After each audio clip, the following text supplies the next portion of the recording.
Of the traditional central problems of physics, there's one that we now seem to understand pretty well. That's the propagation of light through empty space. Maxwell's theory seems to tell us just about everything we need to know about that problem.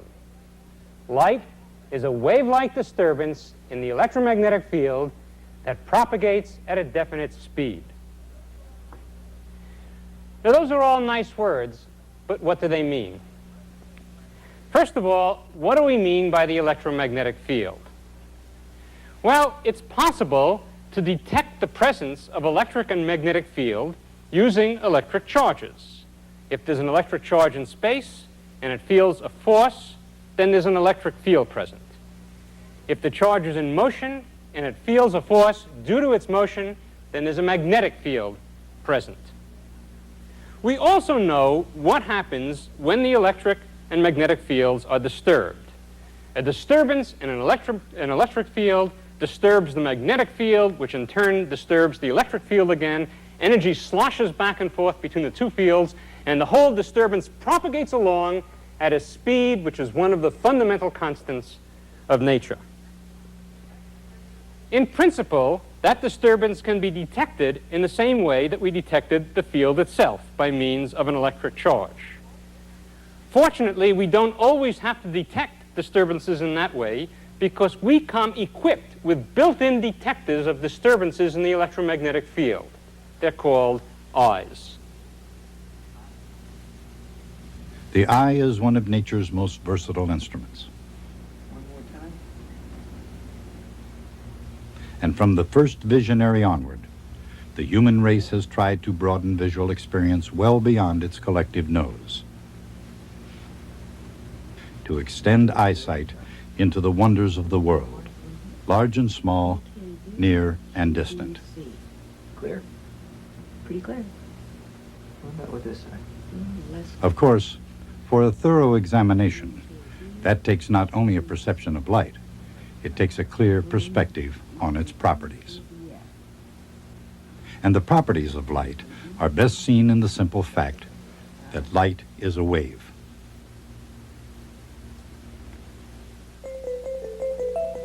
That means light must have properties that are common to all waves. For example, waves can spread uniformly out de maneira uniforme a partir de um único ponto de perturbação. Mas as ondas de uma série de fontes cuidadosamente coordenadas podem formar frentes de ondas chamadas ondas planas. Essas ondas planas, por sua vez, podem se propagar novamente, porque as ondas contornam obstáculos. E quando as frentes de ondas se encontram, elas podem interferir umas sobre as outras, produzindo ondas mais fortes ou mais fracas. Certamente tudo isso acontece com as ondas de água. Mas será que o mesmo acontece com as ondas de luz? Determinar a conexão entre a água e a luz talvez seja mais difícil do que ver o que está escrito na parede. Por exemplo, ninguém tentou com mais afinco ampliar a visão convencional do que Galileu. Mas como ele próprio percebeu, nem todo mundo vê o mundo sob a mesma luz, nem aceita o novo de imediato. Mas por volta de 1610, pelo menos até certo ponto, ele passou a dispor de um instrumento poderoso para ilustrar o seu argumento. Embora isso contrarie a crença popular, Galileu não inventou o primeiro telescópio prático. Ele fez o mais amplo uso do instrumento. E na virada do século XVI, seu simples telescópio de refração, chamado luneta, lançou a astronomia em direção ao futuro. Como mostram seus desenhos, Galileu viu os anéis de Saturno, as manchas solares, as fases de Vênus, as luas de Júpiter e as crateras da Lua. Se um homem é capaz de ver as coisas grandes e distantes, Galileu deve ter imaginado por que não de ver as coisas minúsculas e próximas. E movido por essa questão, ele investigou outra invenção que também lhe é atribuída, o microscópio composto. E como mostram seus desenhos, com sua grande capacidade de aumento, Galileu foi capaz de observar uma abelha comum com detalhes extraordinários. Como ele já fizera na ciência da astronomia, ele obteve também um enorme avanço no campo da óptica.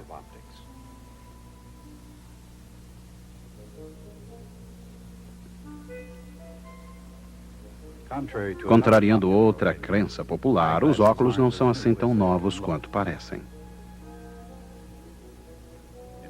De fato, numa infinidade de modelos desde o século XIII, eles têm apresentado um grande espetáculo.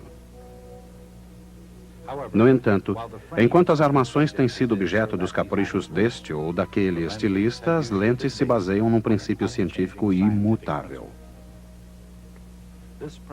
Este princípio se aplica às lentes tanto de microscópios quanto de telescópios e se chama refração. A refração ocorre quando a luz atravessa um meio como o vidro. Geralmente sofre um desvio. Para se utilizar desse fenômeno, os fabricantes de óculos, microscópios e telescópios podem polir lentes curvas que focalizam a luz num único ponto. Mas antes disso, foi possível observar a refração em sua forma mais simples. Aqui está um bom exemplo. Um prisma de vidro não apenas desvia ou refrata um feixe de luz, ele também revela que a luz branca ordinária se compõe de todas as cores do arco-íris. Esse processo é chamado dispersão. E foi percebido com muita clareza por Isaac Newton, quem investigou tanto a refração quanto a dispersão. De acordo com Newton, a luz era composta de partículas que, obedecendo à lei da inércia, viajavam através do espaço vazio em linhas retas. Para Newton, a refração ou o desvio da luz pela matéria podia ser explicada pela atração gravitacional entre a luz e a matéria. No entanto, mais ou menos na mesma época, um ponto de vista oposto sobre a mesma questão surgiu na Holanda.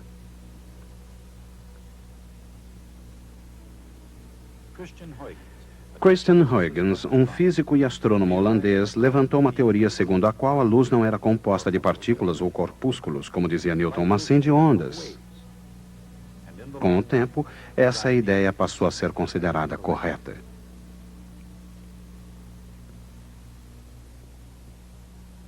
Uma onda é uma perturbação que se propaga de um lugar para outro. E não importa se são ondas eletromagnéticas ou ondas aquáticas, ou ainda qualquer outro tipo de ondas. Todas elas possuem algumas propriedades comuns. Por exemplo, a frequência de uma onda vezes o seu comprimento é igual à sua velocidade. Mas se as ondas mecânicas podem ser longitudinais ou transversais,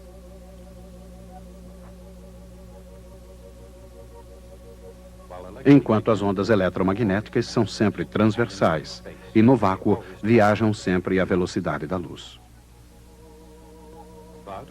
Mas embora tenham sempre a mesma velocidade, podem apresentar frequências e comprimentos muito diferentes. Dessa forma, essas ondas formam todo o espectro eletromagnético.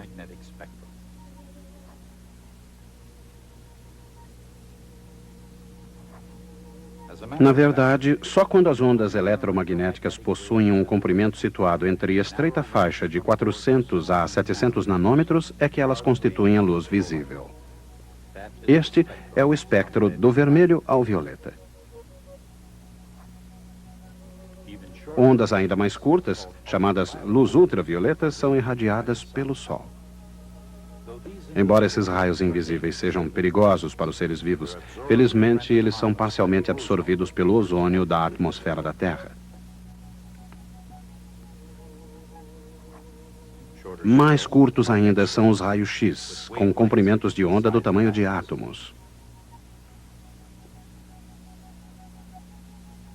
E, finalmente, os raios gama, com os menores comprimentos de todos. Os raios gama, com comprimentos de ondas minúsculos como o próprio núcleo atômico, são criados por reações nucleares.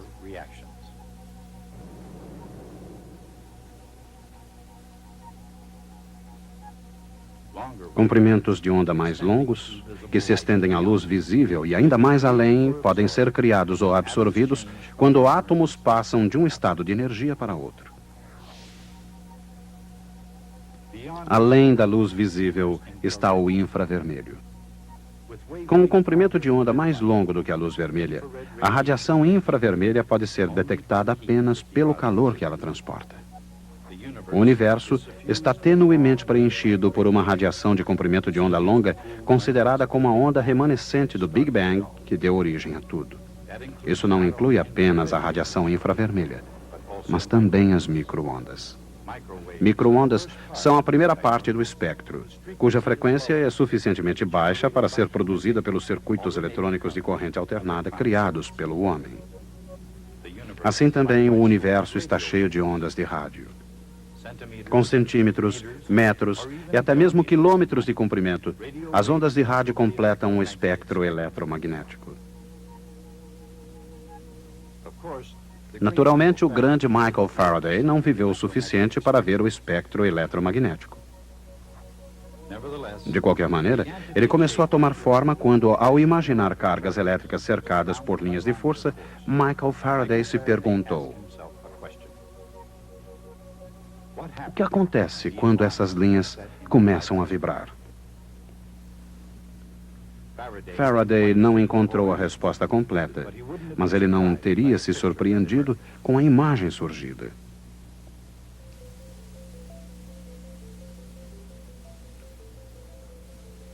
Uma carga elétrica oscilante produz ondas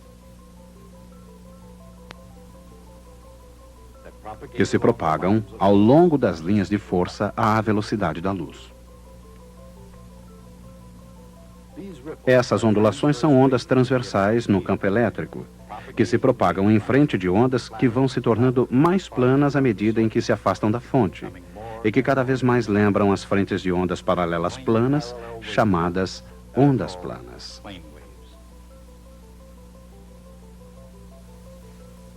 À medida em que as frentes de ondas atravessam cada ponto no espaço, o vetor do campo elétrico oscila para cima e para baixo, assinalando a passagem de picos e vales da onda em propagação. Assim, uma carga elétrica oscilante é, de fato, a fonte das ondulações que se espelham no campo eletromagnético. Foi necessária a teoria de James Clerk Maxwell para explicar a natureza da luz e projetar a imagem do espectro eletromagnético como um todo. Apesar de suas surpreendentes previsões, Maxwell não foi o primeiro a ver a luz como uma onda.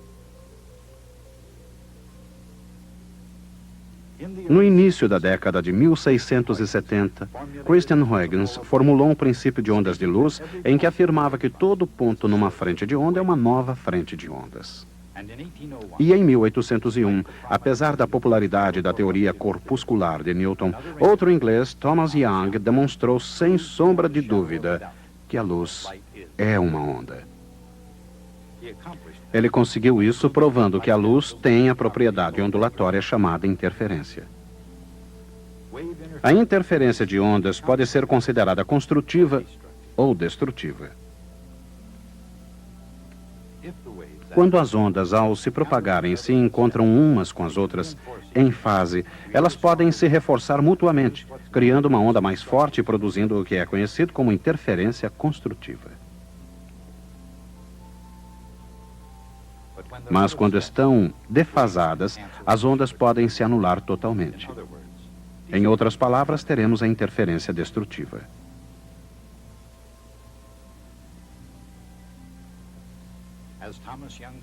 Como suspeitava Thomas Young, todas as ondas, em todos os meios, se comportam desta maneira. E para provar que a luz é uma onda, ele simplesmente precisou ilustrar que a luz apresentava interferência, comportamento comum a todas as ondas. Este foi o princípio. A luz de uma única fonte penetra em duas fendas não muito distantes uma da outra do que o comprimento de onda da própria luz. Depois de passar pelas fendas, a luz se projeta na tela de maneira não uniforme. Quando uma onda plana encontra duas fendas, cada fenda torna-se uma nova frente de onda. E como as novas ondas se originam da mesma onda plana, suas oscilações estão sincronizadas. O resultado é uma figura estável de ondulações ascendentes e descendentes que se alternam, ao longo das quais as ondas se anulam mutuamente. Isso produz uma figura de franjas brilhantes de interferência construtiva na tela, separadas por franjas escuras de interferência destrutiva. Isso, uma série de franjas alternadas, foi o suficiente para provar que a luz é uma onda. Foi uma demonstração conclusiva. E desde então, os físicos foram obrigados a explicar o comportamento da luz em termos das propriedades das ondas. Por exemplo, se as ondas de luz, como todas as outras ondas, contornam obstáculos e quinas, como é possível que a luz projete uma sombra bem definida? A resposta pode ser encontrada na razão entre o comprimento de onda da luz e o tamanho da abertura por onde ela passa. Quanto menor o comprimento de onda, menos as ondas se espalham em todas as direções. Mesmo quando o comprimento de onda é igual à largura da abertura, podemos observar o começo de uma sombra. A sombra é realmente o resultado da interferência destrutiva da luz de diferentes partes da abertura.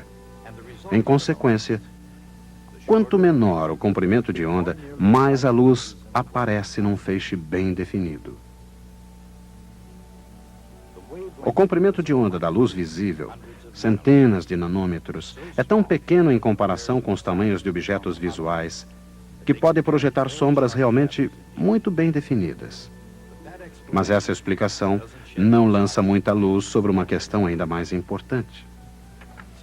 Desde que tudo que se vê é o resultado do encontro da luz com a matéria, a questão é: qual a natureza desse encontro? A resposta é a seguinte: como toda matéria é, por natureza, elétrica, tudo se resume a ondas de luz e cargas elétricas. Quando uma onda de luz encontra uma carga elétrica, por exemplo, o campo elétrico oscilante faz a carga oscilar, o que produz uma nova onda. Observem a sombra que se forma por trás da carga oscilante. Uma linha de cargas elétricas, podem ser elétrons ligados a átomos num cristal, pode produzir frentes de ondas planas em novas direções.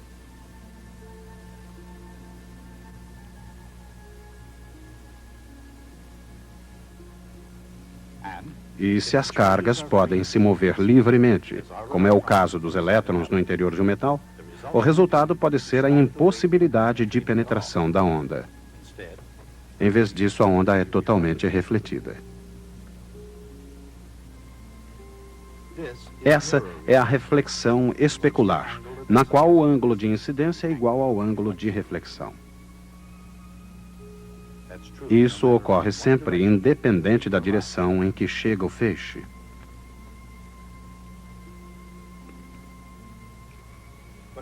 Mas a reflexão também pode ser descrita de outra maneira.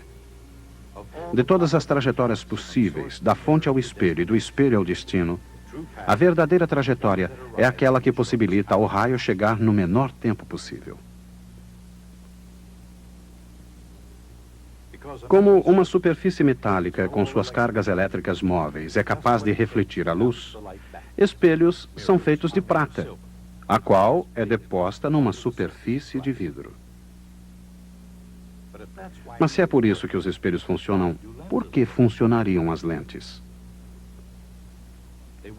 Porque quando a luz atravessa um meio transparente como o vidro, a reconstrução contínua do feixe de luz, por cada molécula do material, diminui a velocidade do raio de luz. Em outras palavras, a velocidade da luz no interior do vidro é menor do que no ar.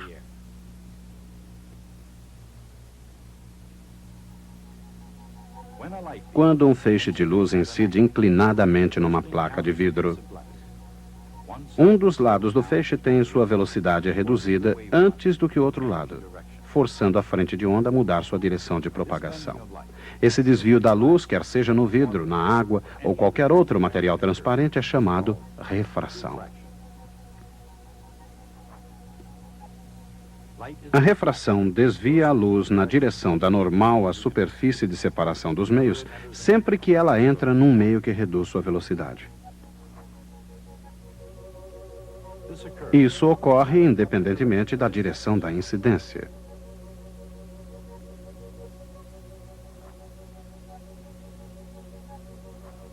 E como no caso da reflexão de todas as trajetórias que poderiam ser seguidas pela luz, da sua fonte ao seu destino, aquela que exige menor tempo de viagem é a real trajetória.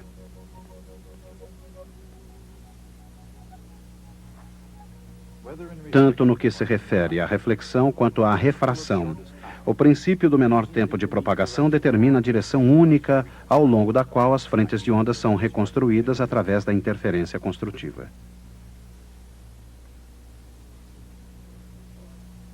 Os olhos possuem uma lente embutida que produz uma refração da luz recebida, formando uma imagem perfeita na retina. Quando as lentes dos olhos não produzem uma refração adequada, lentes artificiais adicionais podem servir de socorro, desviando a luz artificialmente para focalizar as imagens na retina.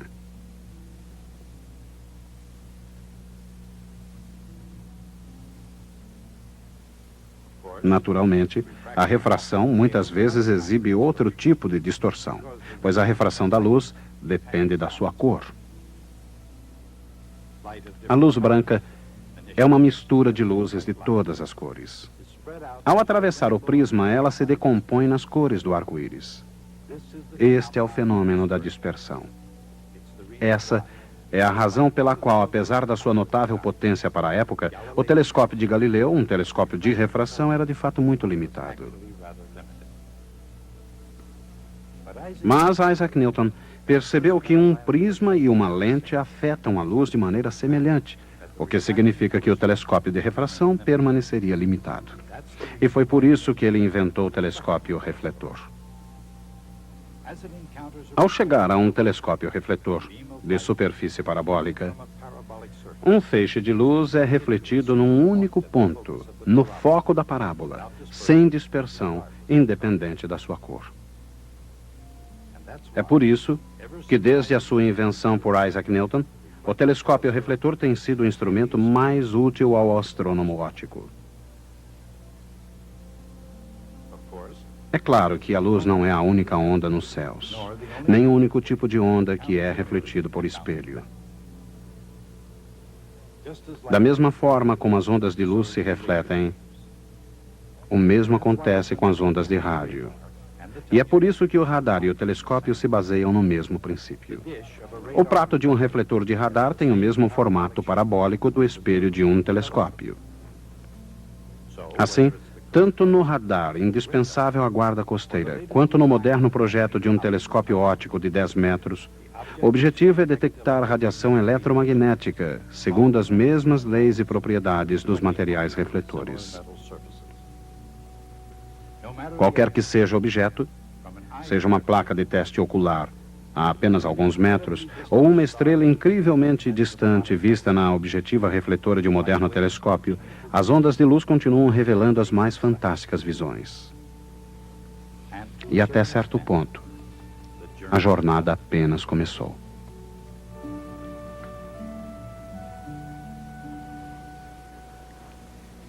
Quando entendemos que a luz é uma onda, muitas de suas propriedades peculiares tornam-se compreensíveis, porque são nada mais que propriedades ondulatórias. Mas no caso da luz, o que será que traz a luz do Sol até a Terra? O que é que está ondulando? Não havendo uma resposta óbvia para esta questão, os físicos do século XIX pelo menos lhe deram um nome: éter luminoso. Era isso que ondulava a passagem da luz. Era o meio que transmitiu a luz exatamente da mesma maneira como o ar é o meio que transmite o som. Durante todo o século XIX, várias experiências engenhosas foram feitas numa tentativa de detectar o movimento da Terra através do éter luminoso. Por uma razão ou outra, todas fracassaram. Mas na década de 1880, Albert Michelson desenvolveu um experimento de notável sensibilidade que utilizava a interferência das próprias ondas de luz como instrumento de medição para detectar o movimento da Terra através do éter. Sobre essa experiência, suas repercussões e consequências, falaremos na próxima vez.